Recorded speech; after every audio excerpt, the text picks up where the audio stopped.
The strange but true story featured on this podcast contains details some people may find distressing. Listener discretion is advised.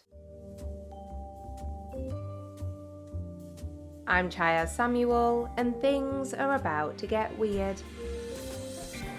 Hello, a very warm welcome back to Things Are About to Get Weird. This is a podcast dedicated to strange but true stories of all kinds. And today, we're going to be meeting at the intersection of true crime and unsolved mysteries. This is the tragic and mysterious tale of a man named Urooj Khan. And as soon as I heard his story, I was immediately intrigued. But it wasn't until I was going about my day and mulling it over in my mind that I realised how strange it really is. This is one of those cases that gets more bizarre the more you think about it. So let's begin. The very idea of someone winning the lottery and then passing away the next day sounds more like a line from an Alanis Morissette song than something that would ever actually happen in real life. But back in 2012, this terribly sad and incredibly unfortunate fate is almost exactly what befell a 46-year-old man from the US state of Illinois. Urooj Khan, who had moved to the state's largest city, Chicago, from his home country of India in the 1980s, had truly been living the American dream. For many years after arriving in the US, he had worked at a local dry cleaning business in Chicago, learning the trade and building up his earnings as he went. By 2004, using the money he had saved and the knowledge and experience he had gained, Urooj had opened his own shop, Style Dry Cleaners, in the Rogers Park area of the city. But this was just the start of his entrepreneurial adventure. He ended up opening a small chain of 3 dry cleaners, as well as investing in 5 condominiums which he rented out as a secondary business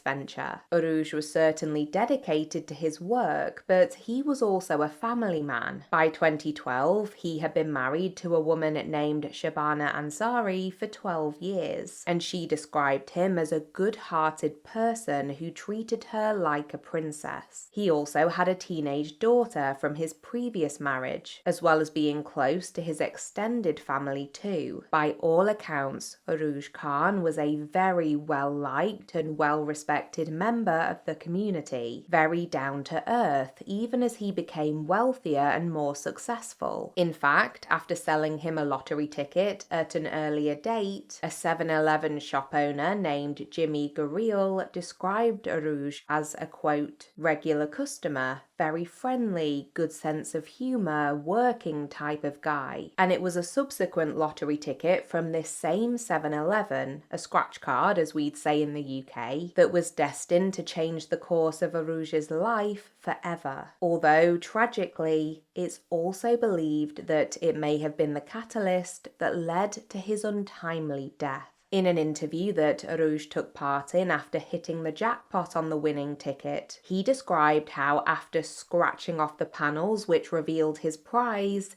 he kept on repeating the words, "I hit $1 million, I hit $1 million," because that is exactly what had happened. After realizing that he had genuinely won the $1 million sum, Urooj recalled his immediate reaction, saying, quote, "I jumped 2 feet in the air, then ran back into the store and tipped the clerk $100. Now, I'm sure it goes without saying, but both Urooj and his family were over the moon about his win and quickly set the ball rolling when it came to actually claiming the money. One of the first major decisions he had to make was whether to take a lump sum payment or, I assume, multiple smaller payments over an extended period of time. We know that Urooj opted for the single one-time payout, and that this meant that the total prize pot was reduced to $600,000 from the $1 million. I managed to find a lottery winner's handbook from the Illinois Lottery that was published in 2018, which explains that the options for a large prize are to take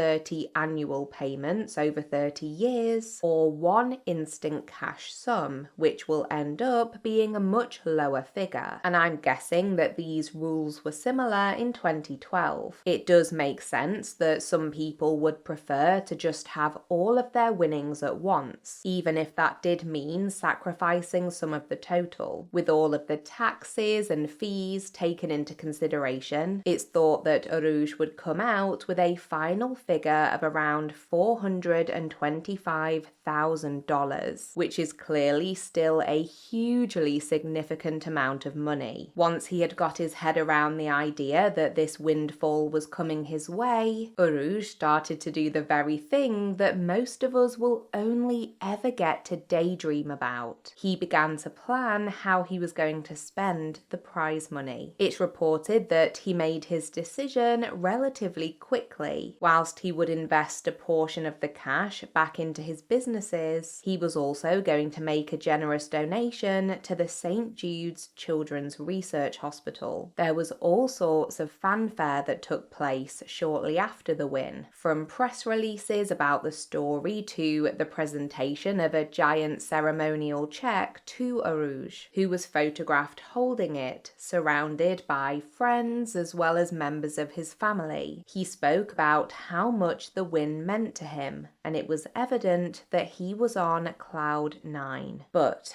we've sadly reached the point where this story takes a horrifying turn. Just a few short weeks later, on the 19th of July 2012, Urooj was issued with his official winner's cheque. It was in the post. And suddenly, all of the excitement morphed into something tangible. The money was real. It was almost in his hands. And this should have been the beginning of an amazing chapter in his life. However, the very next day, on the 20th of July, a 911 call was made in the middle of the night. Urooj's wife, Shabana, reported that her husband had collapsed after waking up in agony. Earlier that evening, he told his family he was feeling unwell and had to rest, before he managed to fall asleep for a while in a chair. There had been nothing unusual about the preceding few hours. Shabana had prepared a curry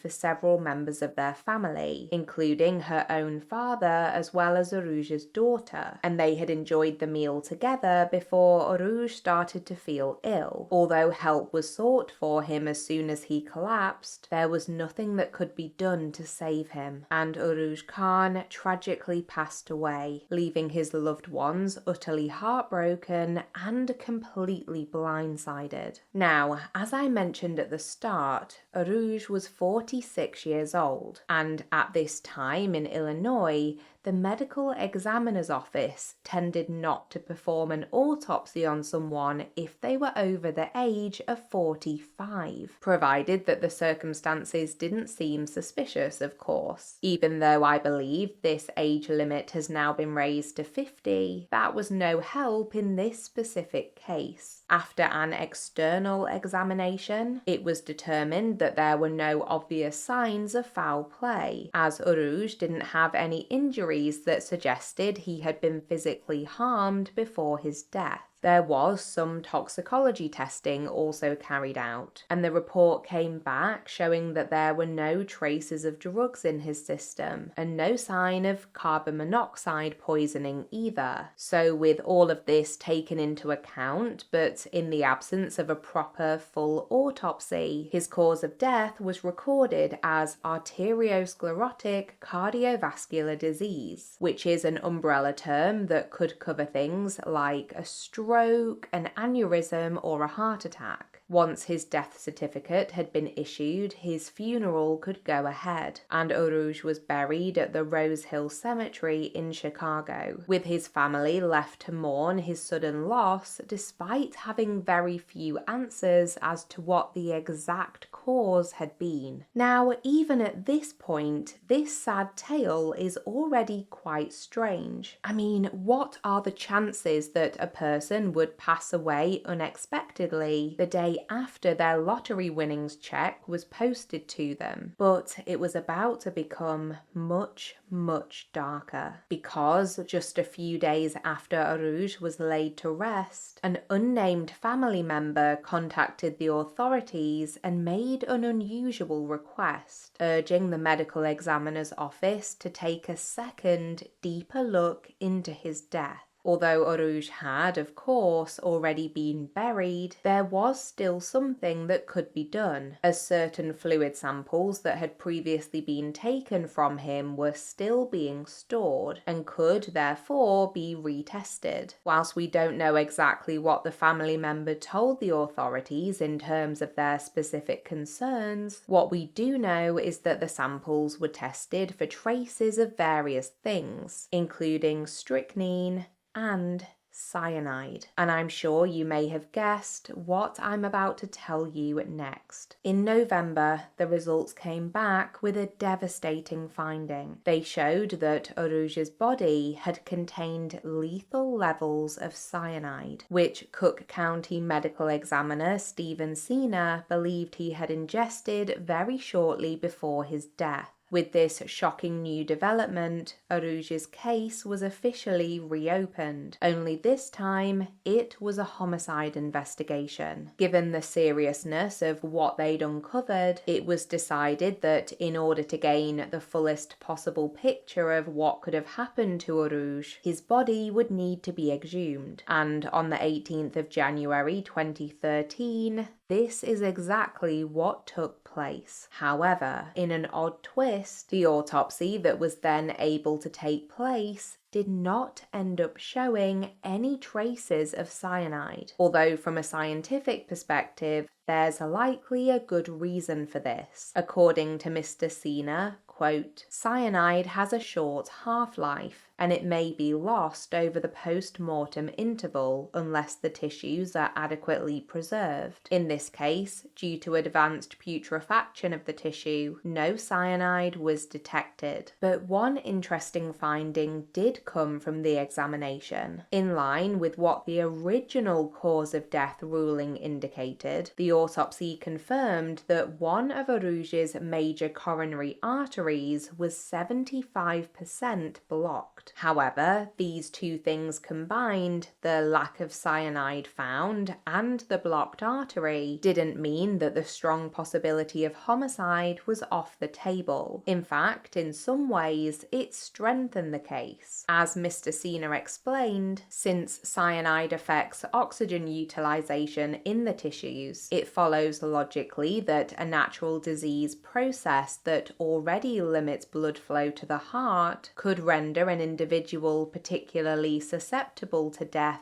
due to this toxin. Essentially, how I interpret this is that whilst cyanide poisoning would be incredibly dangerous for anyone, it would be especially deadly for someone who already had coronary issues, like Urooj. So, with the autopsy now over, the results were handed to the Chicago Police Department, who were handling the murder investigation. What we know is that during the course of their inquiries, detectives decided to question 3 members of Urooj's family, the 3 who were present at the meal he ate shortly before his death: his teenage daughter, his father-in-law, and his wife Shabana. It's thought that Shabana was actually questioned in November, before the exhumation but after the initial testing which indicated cyanide poisoning, and that she spent around 4 hours speaking with investigators. The couple's home was also searched, but it appears that nothing of note emerged from either the search or her police interview. Shabana strongly denied that she had anything to do with her husband's death, and made numerous statements to the press expressing her grief and disbelief about the events that had transpired. Speaking to ABC News, for example, she said, quote, "It has been an incredibly hard time. We went from being the happiest the day we got the check. It was the best sleep I've had. And then the next day, everything was gone. I am cooperating with the investigation. I want the truth to come out."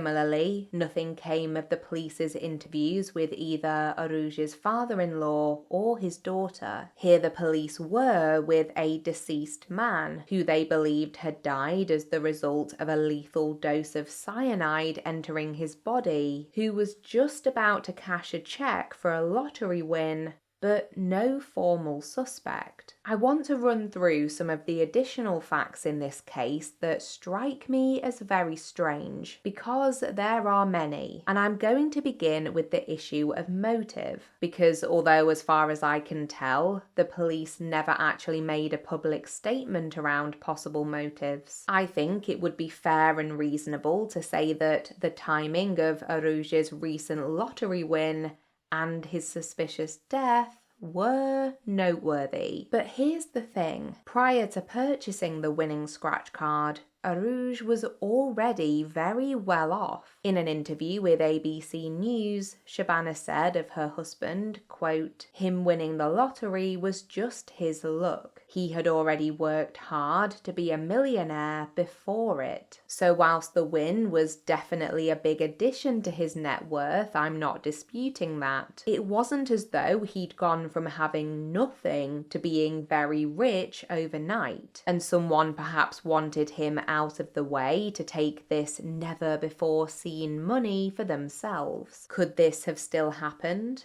I mean, yes, it's one possibility. But when we're talking about motive, I think it's important to consider the wider context and see it as part of a bigger picture. The next point that was raised by Urooj's family, notably his wife, in interviews after his death, was that he genuinely had no known enemies. Shabana made a point of stating that there was no one who disliked her husband or bore any ill will towards him, and I think the fact that it was her who emphasized this, considering she'd been questioned by the police, is interesting in itself, which leads us into the question of who. Before I go any further, I want to make it clear that for legal reasons, I am in no way suggesting that any person in particular had anything to do with Urooj Khan's death. Everything I'm discussing here is my own personal opinion and a reaction to an interpretation of information that is publicly available. Okay, so, like in many cases where someone has passed away suddenly, it makes sense that the police would have questioned Shabana as she was Urooj's spouse and was one of the people who had been with him and prepared food for him shortly before he died. However, clearly the police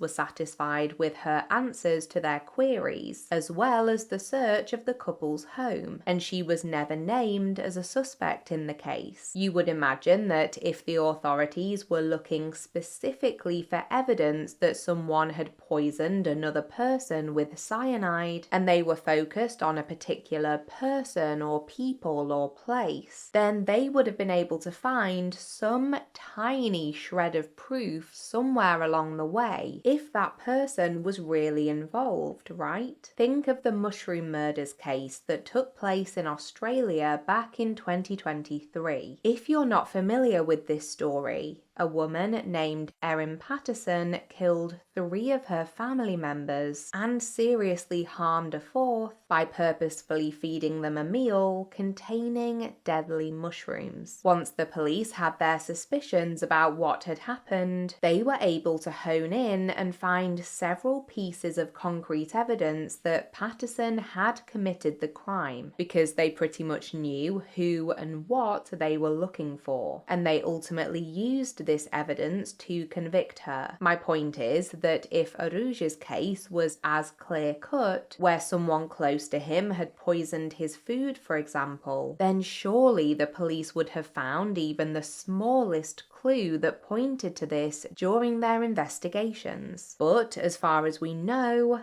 There was nothing. Now, during the initial reporting period in this case, and in subsequent years too, various experts have commented on the cyanide element of this story, and what they've had to say has been very interesting. Firstly, the Cook County medical examiner, Mr. Sina, has spoken about the rarity of this kind of finding after someone has passed away. In 2013, he said that of the 4,500 autopsies he'd performed, he'd only encountered a case involving cyanide once or twice, which just goes to show that this is far from a regular occurrence. But during my research, I found a quote that was even more intriguing. This was in an article about the case published by the Guardian newspaper in that same year, 2013. Deborah Blum, an expert on poisons and a Pulitzer Prize-winning science writer, told the newspaper that the use of cyanide in murder cases is something that has actually become quite rare for several key reasons. Firstly, it's very difficult to get hold of, and secondly, it's usually quite easy to detect when a person has ingested cyanide. In addition to often leaving what she describes as blue splotches on the person's skin, Deborah explained that, quote, "The thing about it is that it's not one of those poisons that's tasteless. It has a really strong, bitter taste, so you would know you had swallowed something bad if you had swallowed cyanide. But if you had a high enough dose, it wouldn't matter, because a good lethal dose will take you out in less than 5 minutes." She added that cyanide poisoning with a lethal dose, which is what was reportedly found when the samples from Urooj's body were tested, would cause a convulsive,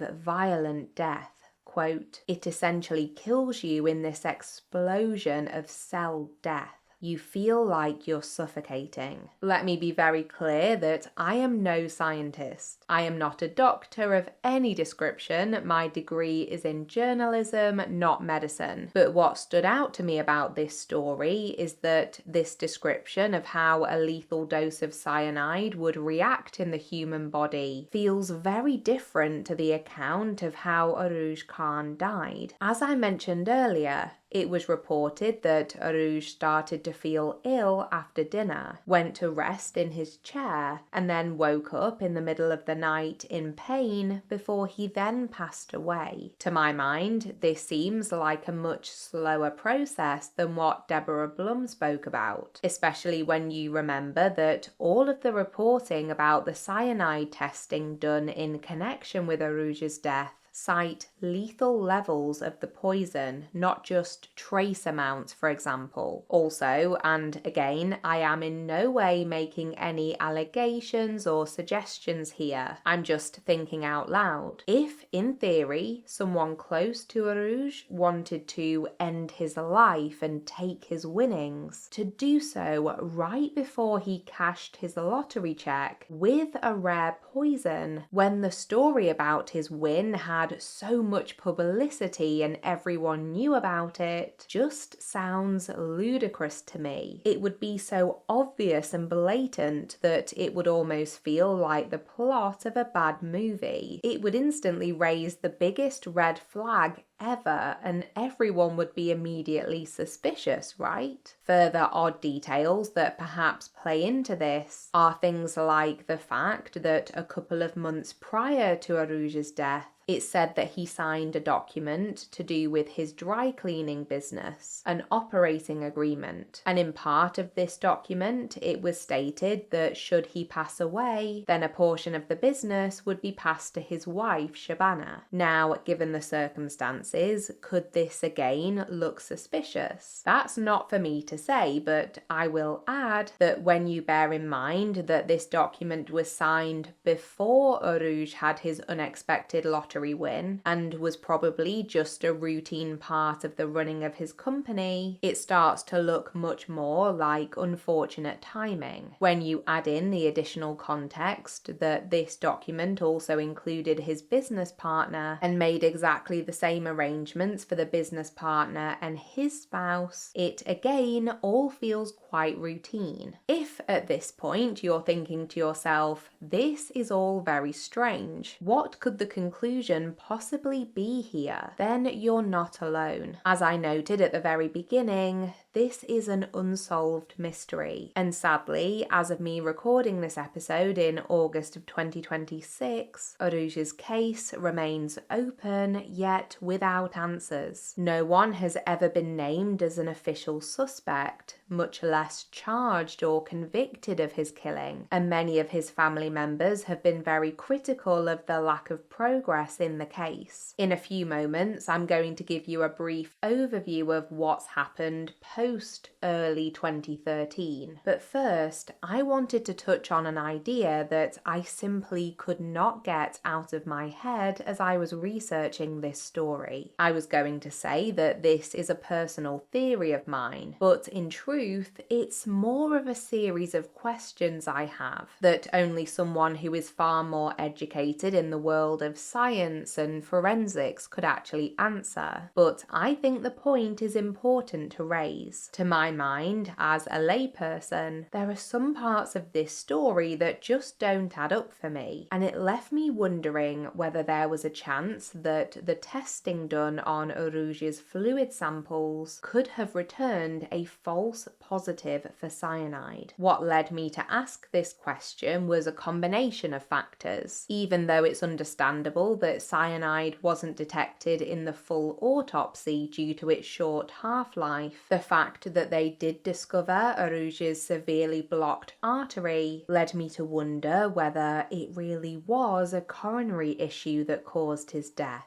Add this to the fact that the police investigation turned up nothing that we know of, and the numerous difficulties that would come along with using cyanide to poison someone, it just left me wondering whether something could have gone awry in the lab. As soon as I had this thought, I started trying to work out if a false positive was actually possible, and from what I understand, it technically is possible. Whilst we don't know exactly which method was used in the analysis of Urooj's samples, based on what I've read, there have been certain techniques used over the years which run the risk of a false positive showing up, particularly something called the Conway microdiffusion method. I also found a paper from 1964 that talked about the importance of testing bodily tissue rather than just a blood sample for a true cyanide reading, although I'm not sure how relevant this is given the age of the research. I'm going to be totally honest with you all, as I always am, and admit that after spending a good couple of hours looking up different scientific research papers, I'm still not really certain about the why. It's all very scientifically complex and much too advanced for me, but knowing that a false positive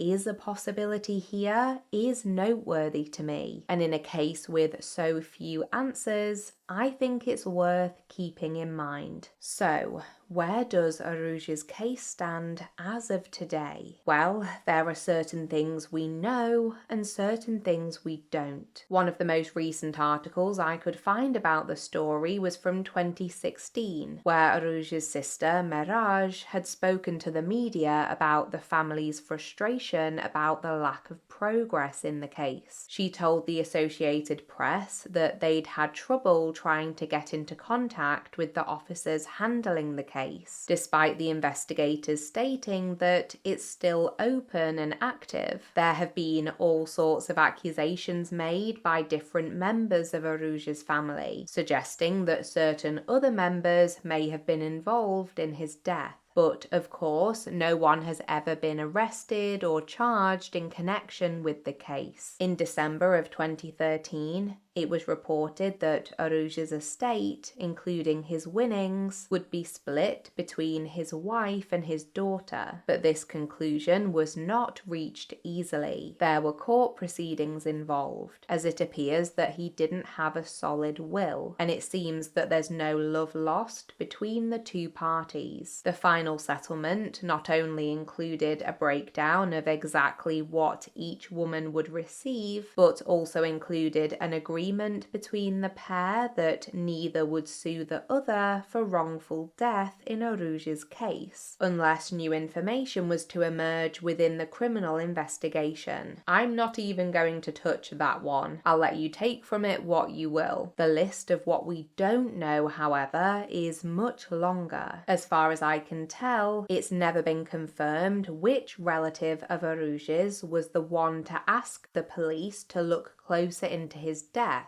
shortly after his burial. We also don't know why they asked for it, what prompted them to think that something untoward was at play. We know very few details about the police investigation, or whether the case is still on their radar today. And of course, most heartbreakingly for his loved ones, there's still the biggest unknown of all. 14 years on, we still have no idea who murdered the well-liked and well-respected Urooj Khan, if it was murder at all.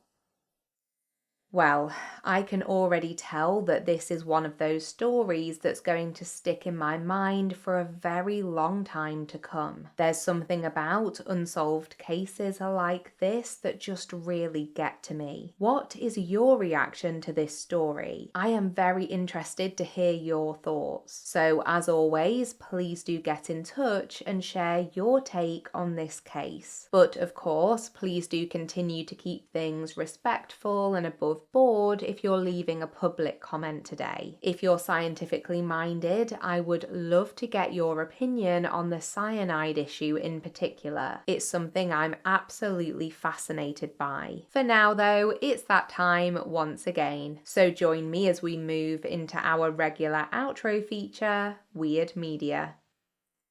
I have a music-based recommendation for you today. It's been a little while since we had one of these, and it's perfect timing, as I have very recently had one of the most amazing musical experiences I can remember. So a little while back, Luke, who's a friend of both myself and the show, you may remember him from our episode about sleep paralysis, and also as the photographer behind our logo picture, he asked me if I wanted to go along with him to a concert he had tickets for. And of course, I said yes before I even knew who was playing. It turned out to be the incredible Danish artist Agnes Obel. Now, without realizing it, I was already an admirer of Agnes's work, as some of her songs feature in the German TV series Dark, which I am a huge fan of. So I knew that the gig would be great, but I had no idea just how amazing it would turn out to be. Luke summed up the show perfectly as we were leaving, when he said that Agnes is like a mixture between an angel and an alien. Her music is otherworldly. It puts you into this dreamlike state. The whole experience was so unique. Both Agnes and her band are unbelievably talented, and the visuals that accompanied the show were mesmerizing too. I guess my recommendation is twofold really. If you're ever in the mood to totally immerse yourself in some genuinely beautiful, sometimes haunting music, then I'd absolutely encourage you to check out Agnes Obel's work in general. But also, if you ever see that she's playing a show near you and you think it sounds like your cup of tea, if there are tickets available, I would wholeheartedly urge you to grab them. Seeing her perform was an absolute treat, and I really hope I get to relive the experience again one day. Agnes really is something special.